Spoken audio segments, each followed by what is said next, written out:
My name's Lanae Mullane, and I'm going to do an oral history archives interview with Martha Campbell. This is Martha Campbell right here. I just had a couple questions for you. What were the years that you started at Yavapai College? What was the time? In January of 1966. Wow, so that was when the school was first starting, or was it The first idea of a college. Wow, and were you part of the idea of making the college work, or? Not initially. Initially, a group of people from Prescott, businessmen, mayors, and different political people, got the idea of a community college, and began to work with the groundwork. And they realized that they needed people from all parts of the county to get the energy going to support a college. And so that's where I came in. I lived in Ash Fork at the time, and about 50 people throughout the county were asked to be on committees to generate interest in the college. And from Ash Fork, I was the only one who seemed to have the time or whatever, and so I represented the northern part of Yavapai County through the whole process. And what committee were you on? It was called the steering committee, but we actually were then given the authority, I guess you could say, or the we were also publicity, and we were also education, and one other thing, we were also we were the site committee to choose the site. So that was a lot of responsibility to choose the site, to serve as publicity, and to serve as an educational committee to get the word out to people in the county. So how did you guys decide as the spot for the site for the Yavapai College? It seemed to be a foregone conclusion in the beginning that you would place a college in the center of the population. According to state law of community colleges, you have to have enough background, enough students to pay for the college, to pay for running a college. And Prescott, of course, was the center, and still is the center for, I believe it still is the center for population. I know the Verde Valley is growing a lot, and that's where a lot of people in the Verde Valley were wanting the college put there. Different people offered plots of land within the perimeters of housing developments, and other people thought other sites would be desirable, but actually, according to state law, Prescott was the only site that would support a college. So I heard there were local ranchers that didn't want the college here because they thought it might raise their taxes. How did you guys get around that? Well, we can say that it was local ranchers, but it was also not only ranchers who were large taxpayers, but many other people who felt that their individual home taxes would be raised. And when it came to the time where we actually voted countywide, that came after we had made many speeches throughout the county, going to PTA meetings or any group of people that we could find. We would go and pitch the college, hand out flyers and so forth. But when it came to the actual voting, my community of Ash Fork voted 62 yes and 10 no.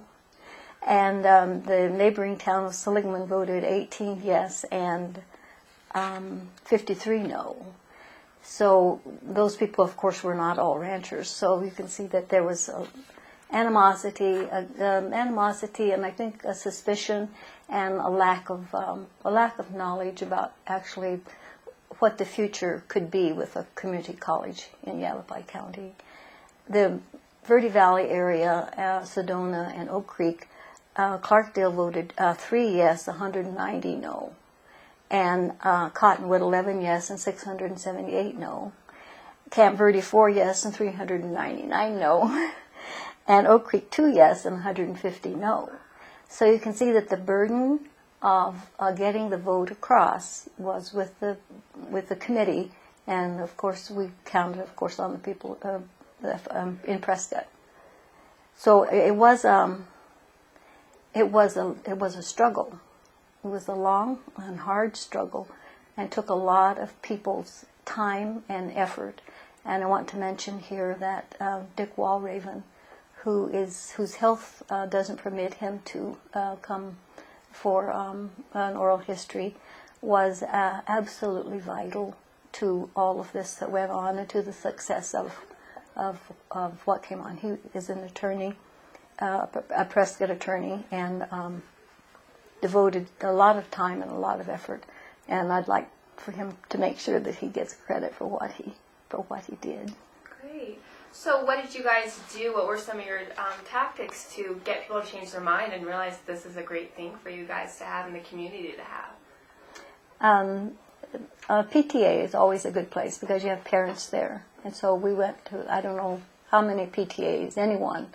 We were just eager to speak anywhere, to any group or any person, and to tell them the advantages that a community college would have. We compared it to Yuma Community College. We had people go down there and learn about how they did it. Northern Arizona University also helped us with a lot of the legal things, sites, not site surveys, but other kinds of surveys that were needed to bring up statistics that people could look at numbers and statistics as opposed to personalities. And I think through that effort, even aside from the fact that they did put out what they call a yellow sheet. Are you familiar with what a yellow sheet means? A yellow sheet is when someone comes out, against something that's going to be going on. And this is the yellow sheet. Would you like to see it? I would love to see it. This is the yellow sheet against Yavapai Community College. Wow.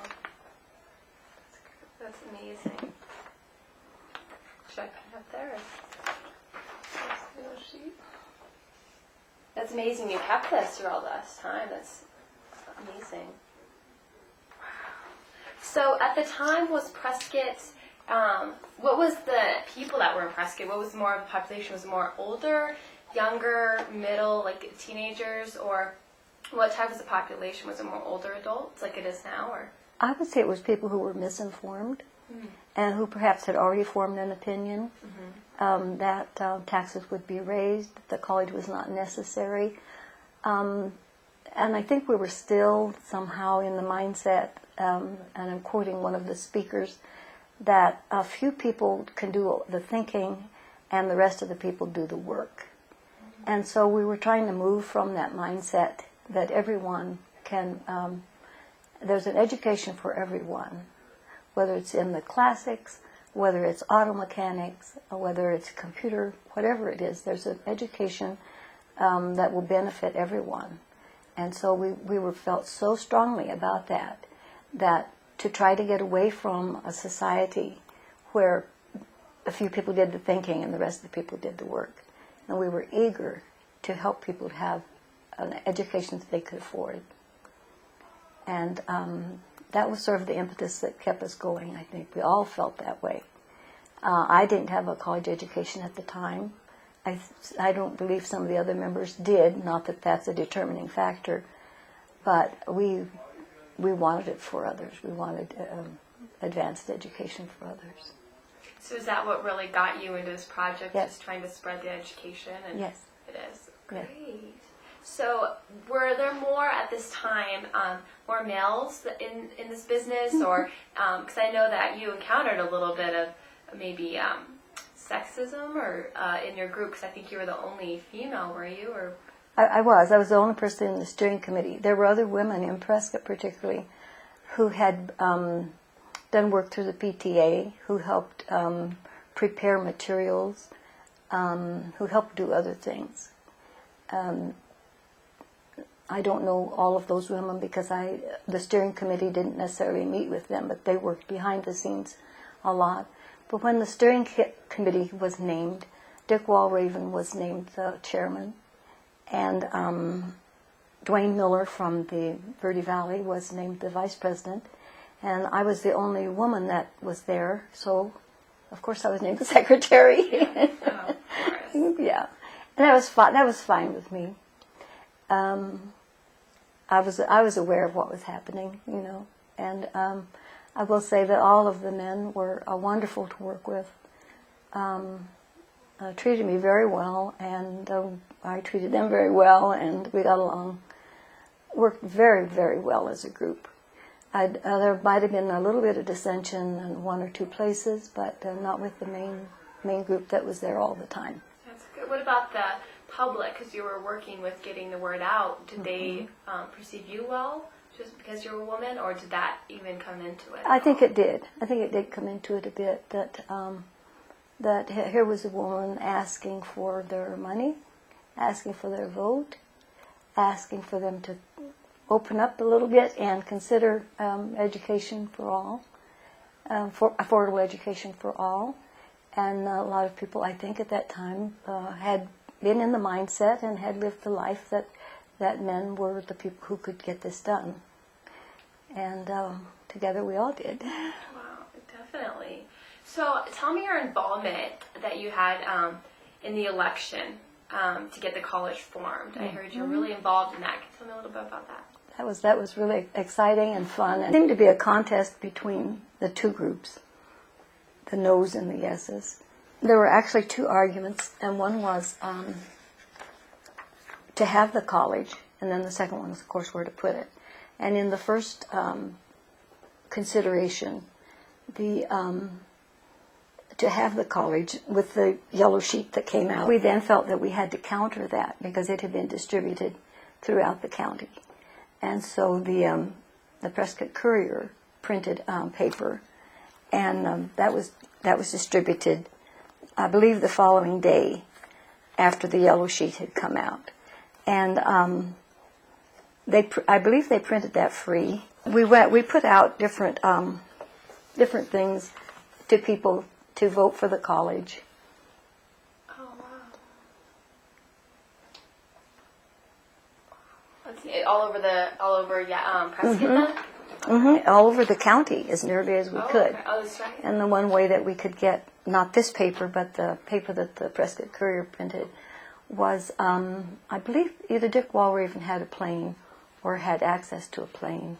And so he bundled up the green sheets for a yes vote that the Courier had printed with quotes from different people, people on the steering committee and people from town, anyone who was interested in getting the college, and made it into a newspaper. And he flew from community to community. And when he flew to Ash Fork, which had a landing field at that time, we quickly drove out, and he dumped off the pile of green sheets, and the Boy Scouts delivered them all around town to people's homes.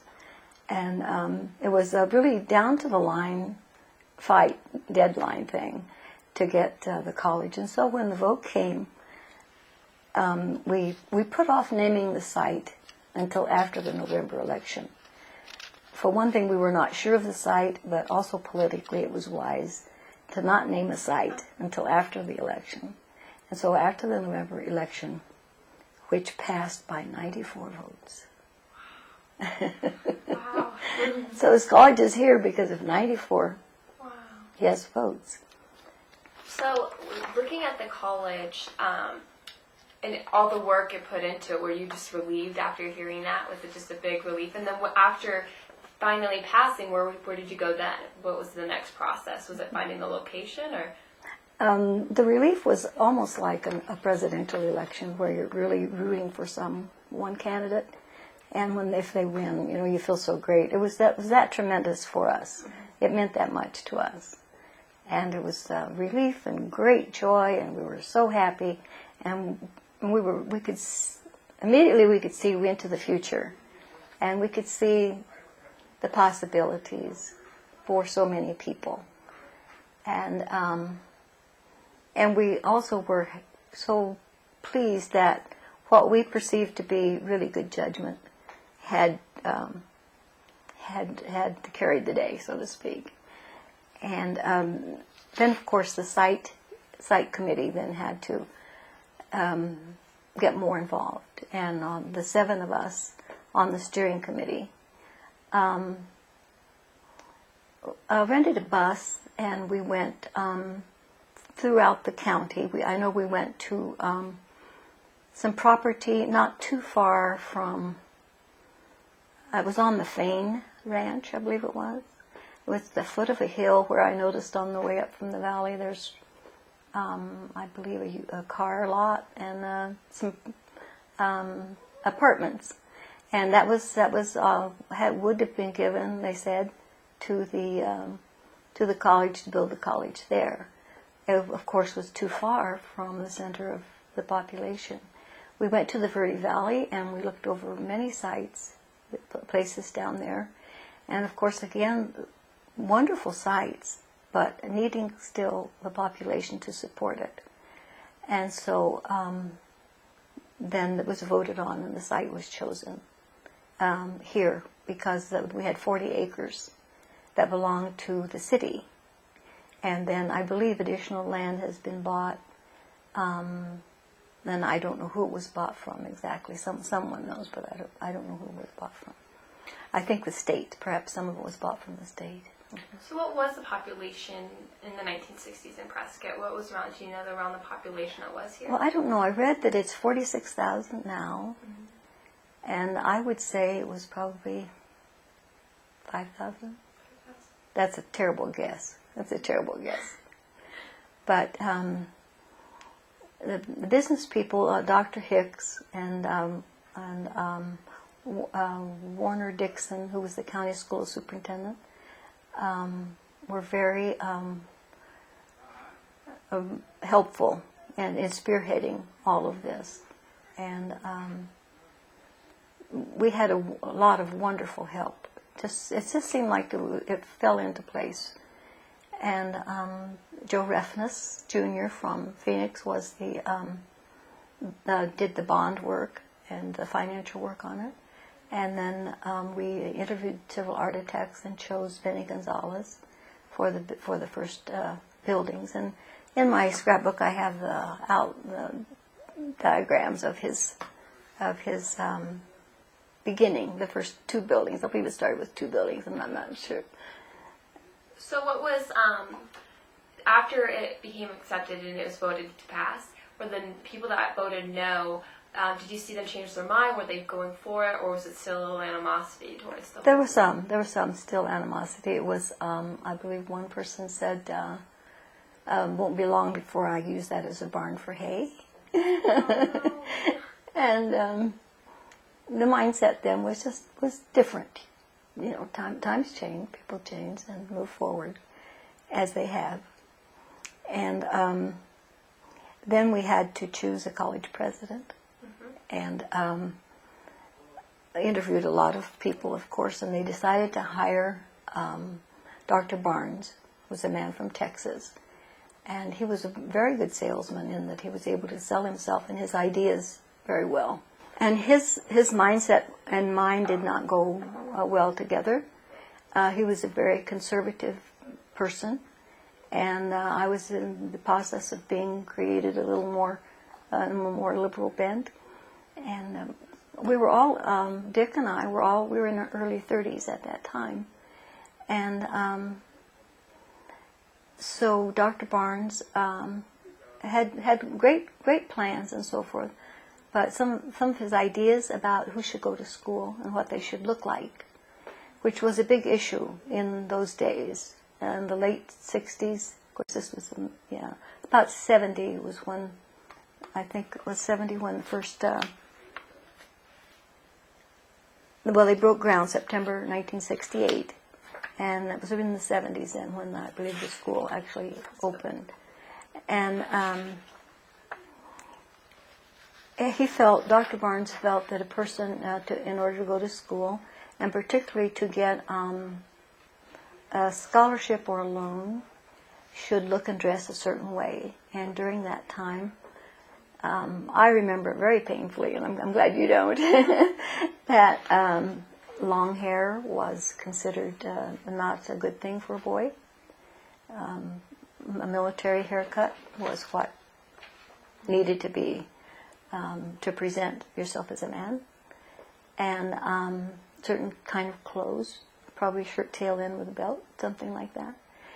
And there was time when society was changing at that time, and people were more liberal about the way they dressed and looked.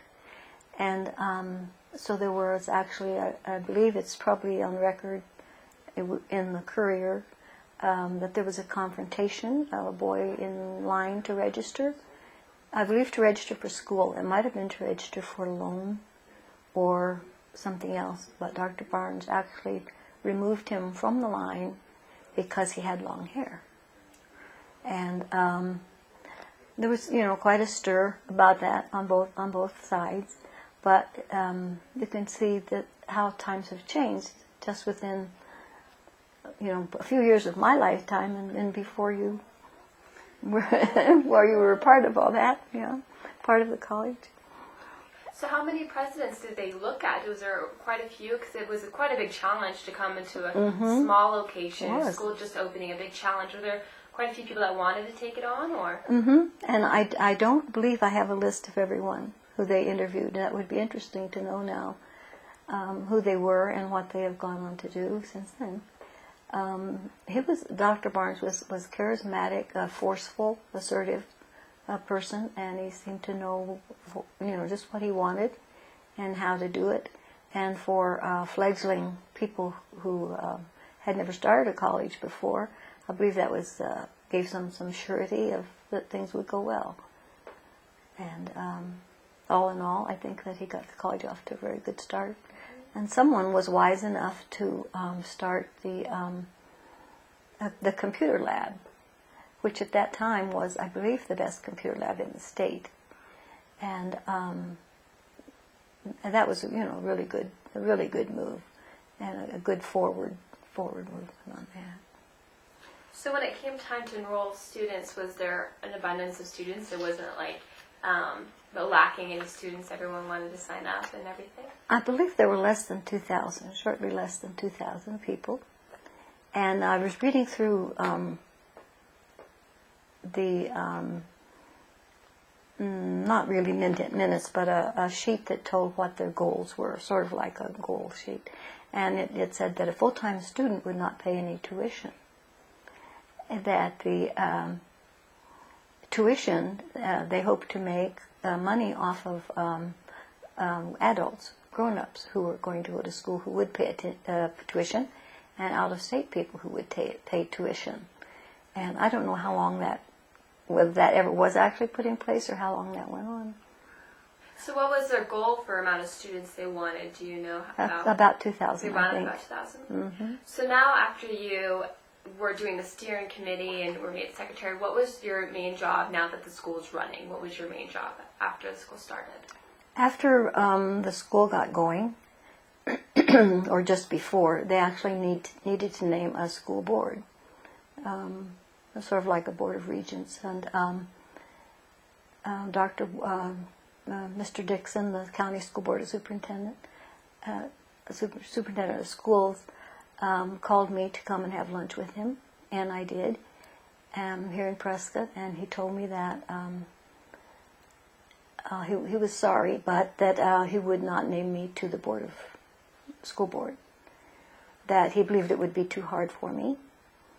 And I had spent about 3 years doing the groundwork, but there was a man that he wanted to put in that place. And I'm sure that man, I don't remember who he was, but I don't mean to belittle that. But the board seemed to work very well together, and went on to do all the things that they did, while they were in office.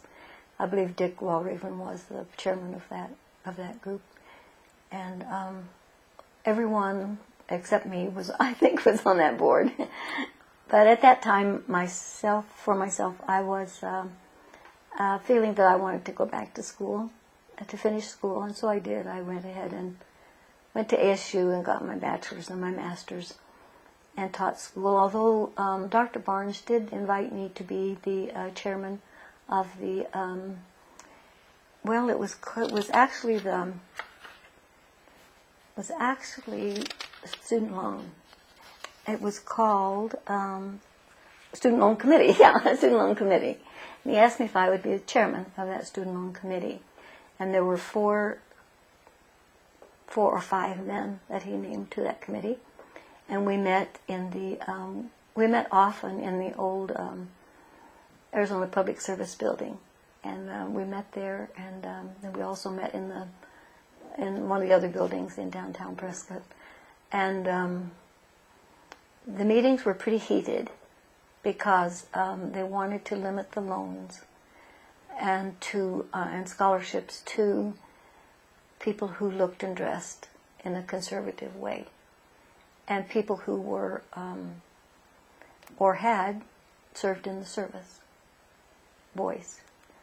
And I was definitely leaning the other way, wanting to be more inclusive rather than exclusive, in knowing that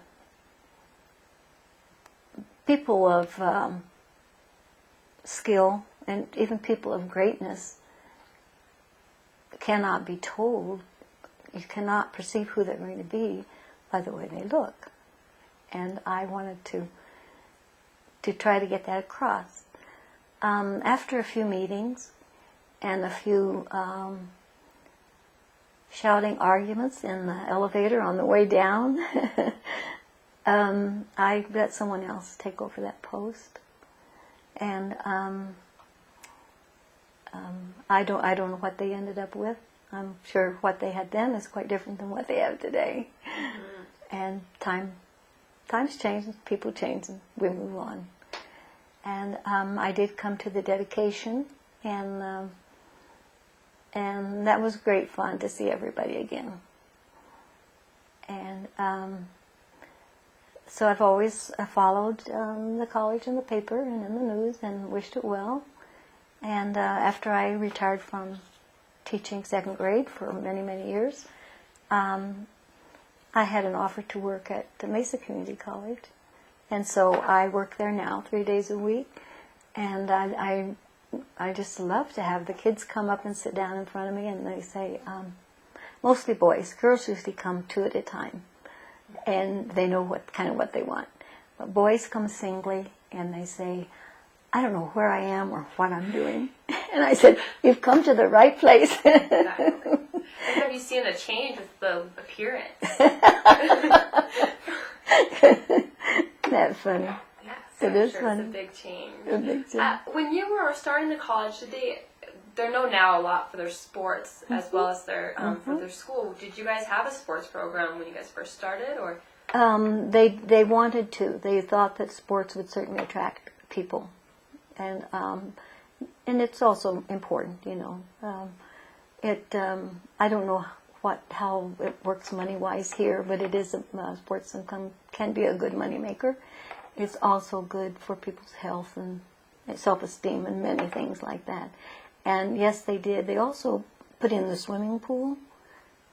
Do they have a swimming pool now? Is it still? It's still in the same place? I think I just redid it actually. Did they? I could have sworn. Okay, because that was a big draw, because that could be used all day, and it could be used at night for adults too. And they were very conscious of bringing adults into the school for either further education, for this classes that they were interested in. And I guess that's still true. Mm-hmm. I know that a lot of elder hostel classes are advertised as being held here. Mm-hmm. So at the time when you started, was there more of a younger generation in school, or was it mixed with elders? It was more the younger generation, as I recall.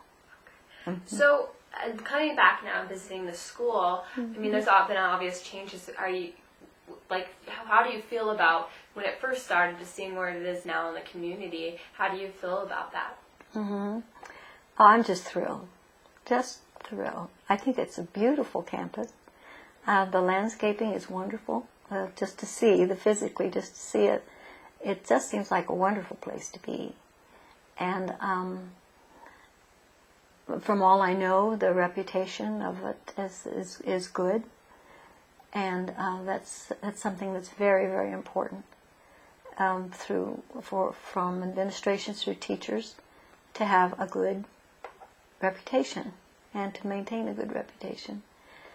And I think of those first two buildings that we first saw on paper, and then when we first saw them when we had the groundbreaking and first saw them go up.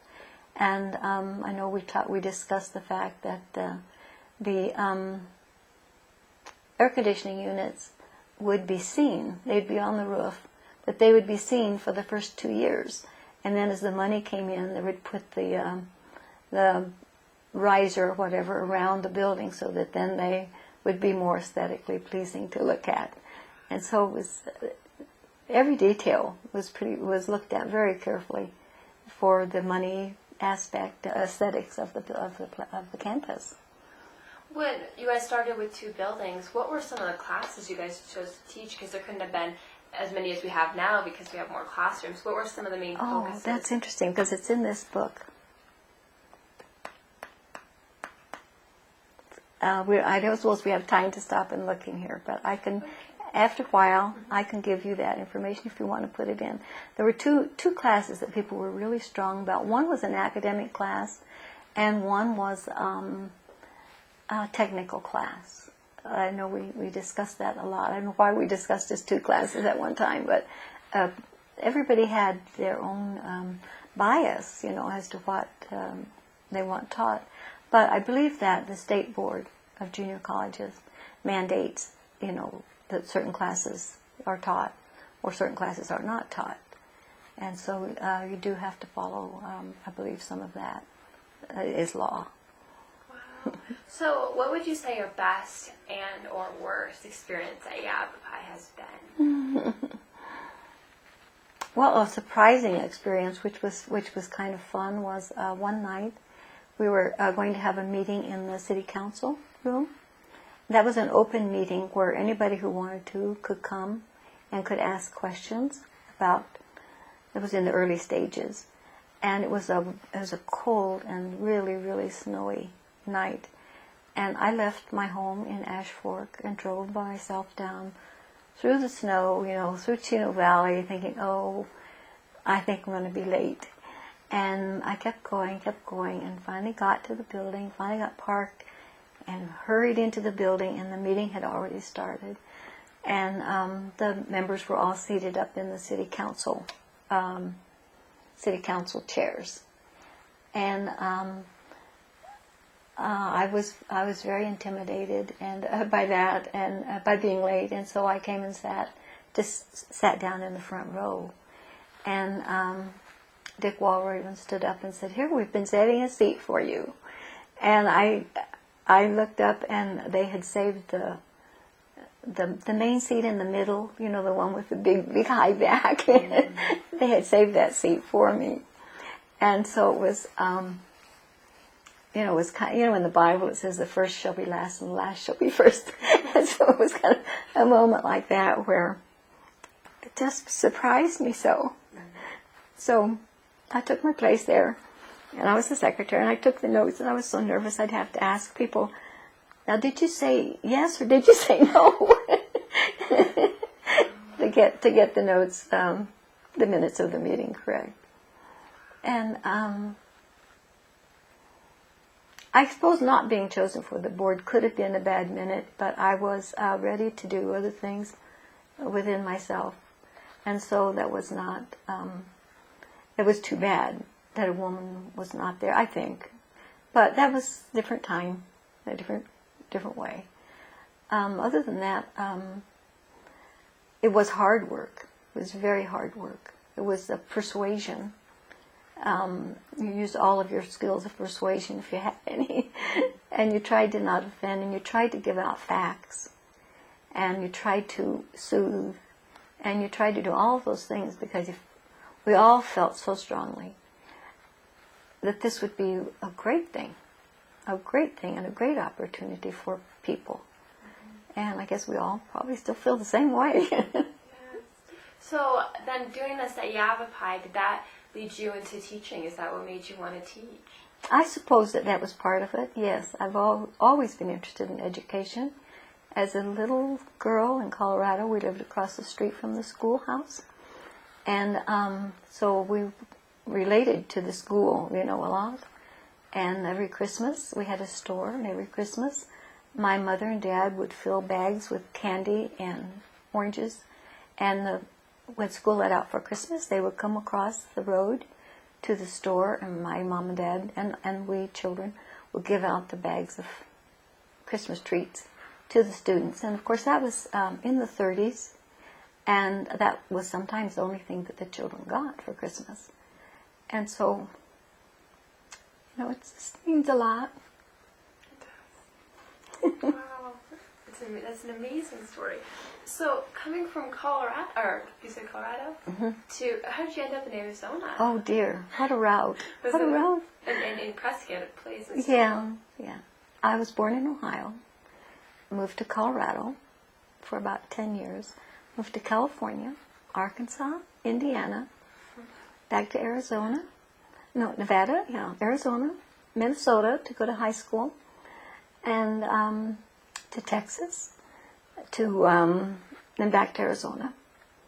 And so, other than that, and then I visited a lot of foreign countries. I've been to Europe 2 or 3 times, and Korea, and Japan, and of course Mexico and Spain, and Germany and Switzerland, and lots of places. And I have a lot of pictures of schools. Visited different schoolrooms and different places where I've been. It's been very, very interesting. Education is really something. Mm-hmm. I hope people will become teachers. I hope they'll become administrators. I register people often who want to be teachers, and they've been inspired by a teacher. Almost always they'll say, Mr. So-and-so, or Miss So-and-so, or Mrs. So-and-so, set the example for me. Mm-hmm. And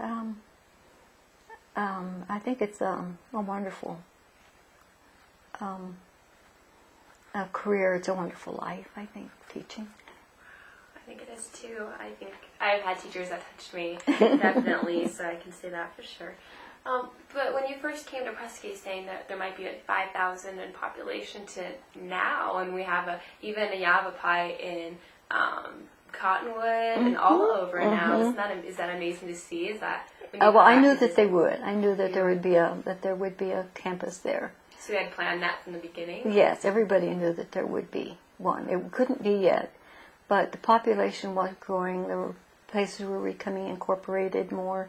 Housing developments were being built. Of course, Sedona area bloomed, and so that it seemed to be that would be the other center of population in the county. And I know that NAU did a lot of work with us and for us, and they have a campus here as well. That's great. Yes. Great.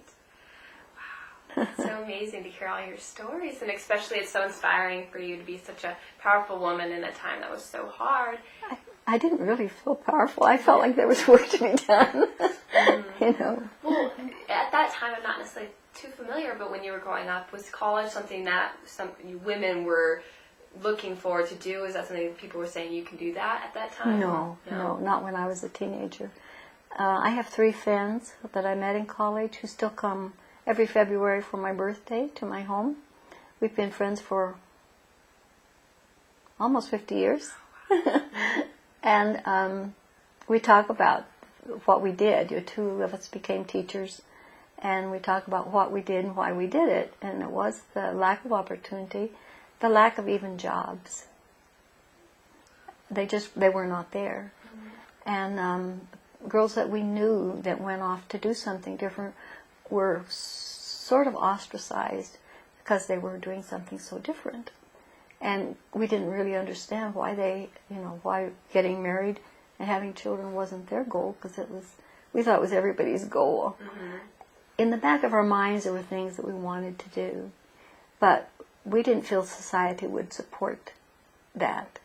And it's pretty hard to go against society. And then I think perhaps harder than now. My daughter has just done wonderfully as far as doing the things that she wants to do. She has her PhD she has her master's from Northwestern. And my grandson is a 4.0 student, although he's still in high school. He's taking college classes. I suppose the high school children here take college classes. Yeah. I have a student in my class in college, or in high school. Yeah, that's a great thing. I think eventually high school will not be 4 years. Eventually high school will be maybe 2, maybe 3 years. So did you, when you guys were putting Yavapai together, it was a 2-year university from the start? Is that what you guys made it It was be? called Yavapai Community College in the beginning. I noticed in different letters that I received from different people, it was shortened to Yavapai College. And I believe that's what the sign that I saw says Yavapai College. It doesn't say Community College. Mm-hmm. Yeah. So did a lot of people strive to go to universities at that time? Did they need to, or was it an associate's from a 2-year as adequate? Or because I know now you need to have it now more of a 4-year to get a job. Was a 2-year above what the normal population? If a person's parents had the money, or if a person was extremely smart and got a scholarship, they went to college. Otherwise, they didn't. They got a job. And I think, well, everybody talks about how wonderful the GI Bill was after the Second World War, and that educated and built a middle class for America. And we're losing the middle class because we need to get more people educated or skilled. And so that's very important, very important. And the community college is strictly an American phenomena. And I talk to people at Mesa Community College, and they say their community college in, say, Connecticut is nothing like Mesa Community College. That's partly because they have more universities and private schools there than Arizona does. Arizona is almost college poor because of we have great community colleges, and we have 3 great universities. 4, maybe 5, Prescott College and Grand Canyon College. But if people learn how to go to college, people don't even know how to register. People don't even know what's available. I don't know why I'm here. I don't know what I'm doing. I hear that too often. And at the time that when schools just got started, when you were going around, you could go with Boy Scouts and do stuff like that. It seemed a little bit more personable, like a community, where now it's, I think, in the newspaper, you don't have that personal contact. Do you think that it's a good thing, or is it a bad thing that we're moving maybe a little bit away from having that door-to-door and, fighting in person? I think it's a terrifying thing. I think people are terrified in a lot of ways, not knowing where they fit in, if they fit in. They talk about becoming who you are, and I think it's a matter of creating who you are.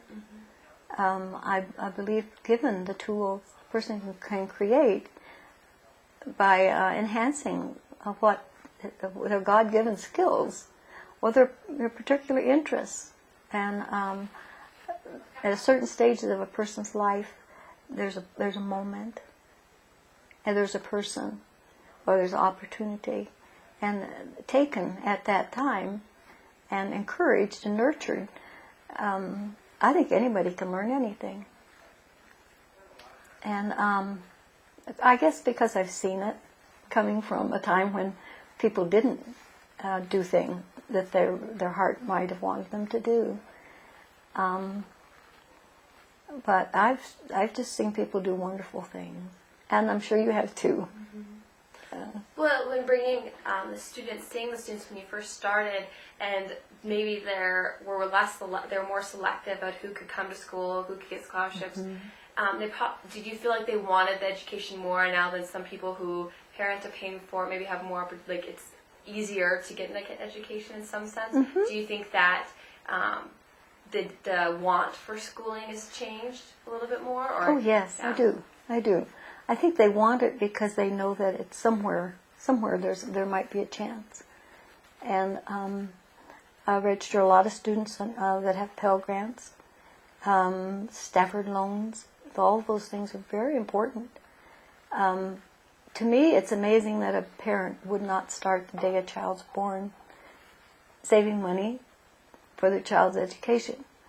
$1 a week, whatever, $500 a month or whatever, to make an investment in their child's future.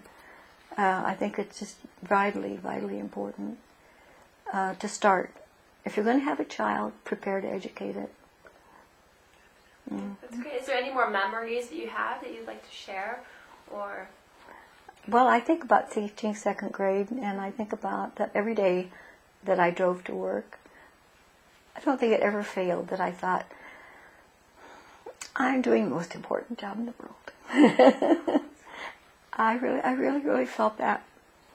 And some days were pretty topsy-turvy, and some days they couldn't remember to read the word this or is, But I hope that there was progress in feeling good about themselves and learning the basic skills that were going to lead them on. And I know reading now is taught in context, and of course I taught both phonics and context. But memories of teaching are very good for me. Memories of being a mother of my daughter Beth and my son Tim, and certainly of my grandson Gavin, who's just the light of my life.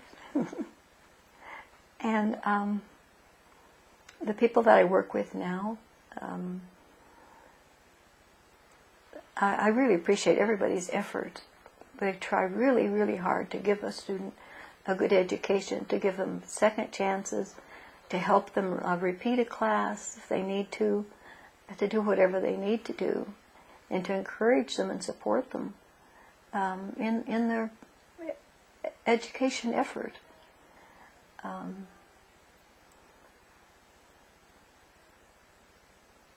I think traveling, I think if a person can travel abroad a semester or have a semester, I don't know if you've done that yet or not. Yeah. That's great. Because the world is getting smaller, so to speak, and it's time to acquaint ourselves with other ways of doing things and other ways of thinking, and that's happening. You have some great stories and everything. This has been so inspiring to me to listen to, and just I think to figure out how the school started, because I had no idea coming. I just came. My grandpa lives here. I was like, I'll come. So that you learn so much has been so great. Well, I think those 7 people that were on the steering committee, because of their dedication, because they stayed with it, and never faltered, never felt that there would be anything other than. If we do keep doing what we're doing and doing it right, we'll get the college. So are you in contact with some of the people still? I know you said one of your friends, but are you still in contact a little bit? A couple have passed away, and with living in Tempe and not being close, I haven't. I think there's possibly is going to be a 40-year anniversary. Mm-hmm. And I'm looking forward to seeing people then. That's possible. Yeah, I'm sure, and reminiscing and telling stories would be amazing. Yeah, it would be fun, because it was a work. It was good work, and it was successful. Anytime you're successful at something, you think, gee, that's great. Yeah. So is there anything else you'd like to say about the college or anything? Let's see. Well, I suppose everybody knows the different dates that it started in. January of '66, and I believe the first building perhaps was built in about 1970. I believe that's the time frame. And the county is so big that people traveled long distances often to be here or wherever they needed to be for meetings, and that was a lot of time spent and a lot of effort and a lot of work and a lot of meetings that it took to do it. And I would hope that anybody that has a chance to be involved in any kind of an enterprise where they're doing something that helps the world be a better place. When they're asked, I hope they say yes. So, talking about the drive, another question I had real quick. Did you guys have a lot of students that came from out of state? And if so, you guys didn't have dorms at the time, did you? I believe they built one dorm either the first year or the second year. Mm-hmm. Did you have out of state, quite a few out of state people? Gradually, and I think it was because they brought in athletes from out of state. Yeah, I believe that was probably one of the things. Wow, well, it's been so nice interviewing you. I'm so happy you could have came in and do this. I think you're going to be such a vital part. You were such a vital part making the school. So, I just want to say thank you so much. You're very welcome. I'm happy, really happy to do it. Yes, awesome. Thank you. So, are you ready? Are you done? I think so.